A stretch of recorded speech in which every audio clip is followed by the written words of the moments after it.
गिबि गिबियावनो बयनिसिमबो आंनि गोसो गोरबोनिफ्राय खुलुमहरग्रोनाय जाबाय। सानसेयारि बड'सा खौरांलाइनि दिनैनि थामहिनबा 20 आगस्तनि बिसानाव सोर सोरनि लिरथिया सेबखांजादों बेखौ फोसावनो थाखाय आखायाव लानाय जाबाय। अदालगुरिनि लक्ष्मी बर'नि मोनाबिलिनि सेर सेर, सनितपुरनि हेमन्त ब्रह्मनि दाबो नुहुरो,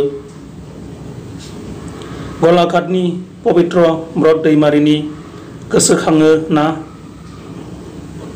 बाक्सानि सबिराम बर'नि समाव हगारगासिनो जिलिद,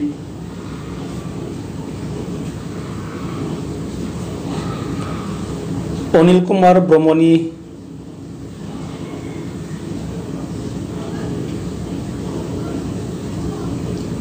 मोदोम गिलिर आइजो, तरेन बर'नि नाया हारि धोरोम गैया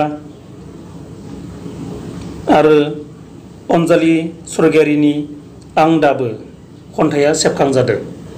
मिजिंथिबादि सानसेयारि बड'सा खौरांलाइयाव नोंथांनि बेसेनगोनां लिरथिखौ अराय दैथायहरबाय थागोन आरो सानसेयारि बड'सा खौरांलाइखौ अराय अनसायलांबाय थागोन। गोजोन्थों।